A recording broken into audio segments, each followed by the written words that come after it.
Hey there. Welcome to the first episode of what I hope will be a long-running series on my channel. Wanted to take all my music knowledge, combine it with all the music I've collected so far in my life, and share it here.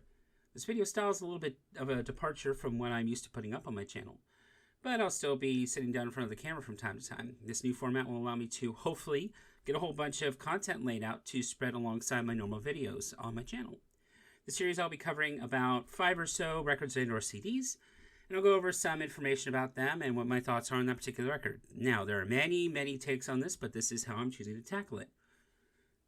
There may be a few more videos sprinkled in here and there that deeper dive into music subjects I know about, but we'll get there when we get there. With that out of the way, let's go ahead and get started. To help me choose the 5, I reached out to one of my friends and had them browse my Discogs page. From there, the 5 records that you're going to be seeing in this video were chosen. For those who don't know, Discogs is a database where you create an account to catalog whatever records, CDs, cassettes you happen to own. And with that out of the way, let's go ahead and get started.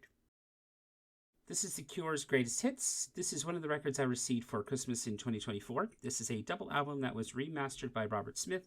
This was released via Rhino Records. It was 2017 remaster, I believe, and I believe this is a reissue of the picture disc version that was released for Record Store Day that year.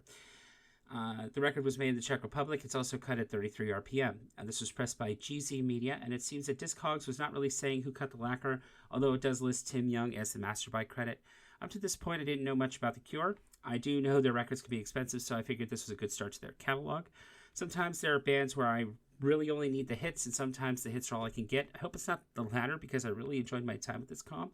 Love the packaging overall. The artwork's really nice, although I wish it had a polylined inner sleeve and a booklet with information, but I'm just being picky here. I really enjoyed the first dive into the music. I know a couple of songs already, and I knew Robert Smith from the collab with Churches on the album Screen Violence. This just proved the point that I really want a deeper dive into the band's whole discography.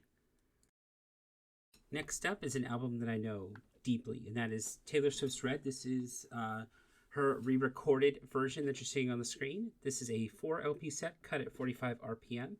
This includes all the bonus vault songs from that era. There are very few albums that I connect to a time frame in my life as deeply as this one.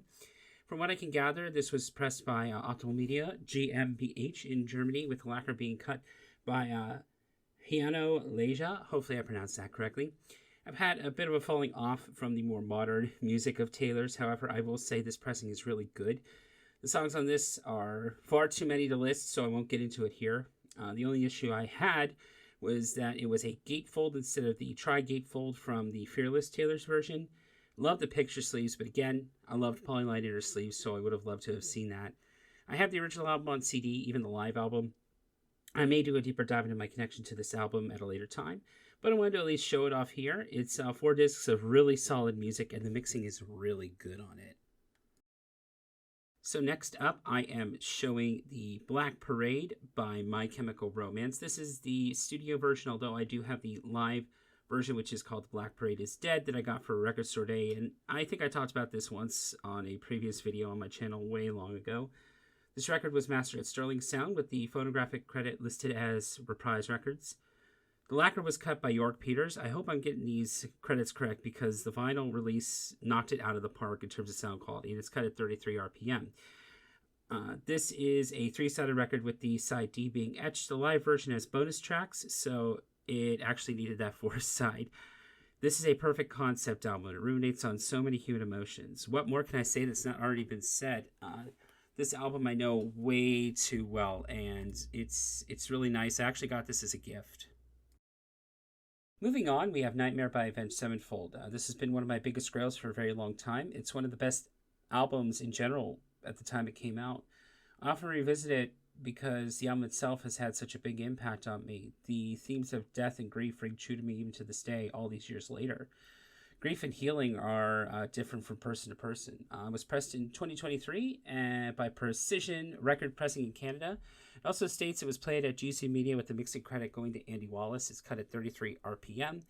The mixing is great, but the quality control on this vinyl is lackluster, at least for my copy. There's so many moments of surface noise, but I didn't really complain, because when it hits right, it hits right. I had no idea I was even getting this, if I'm being honest. I popped pre-order and honestly forgot about it. The system said it was sold out, and it arrived. The packaging is bare minimum here, but I love the artwork in general, and the custom inner labels are a really nice touch. But I wish I could have more to say on this, but I'm being very limited on this particular video style. The last album in this episode is the debut solo record from Hayley Williams. Those of you who have been with my channel at any point in time knows my history with the band Paramore and Hayley Williams.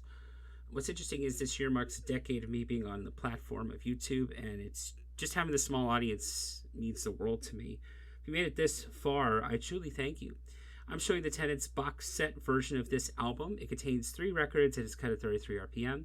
Not much was listed for the vinyl mixing for this other than mastering by Dave Cooley and mixed by Carlos de la Garza. The presentation of this limited box set is spectacular. It's broken into 3 parts. And there's a funny mislabel of the track Watching While I Bloom. It says Catch Me While I Bloom. I don't revisit this album as much, but just based on the packaging alone, I adore this album.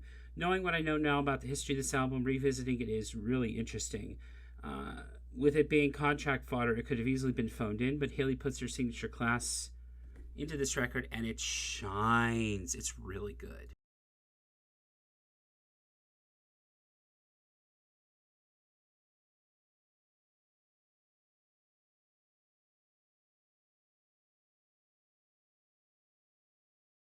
That about wraps it up for this first video in this series. I hope you enjoyed it. I'm still learning a new editing software as I'm going through and doing this, but if you made it this far, I truly thank you so much.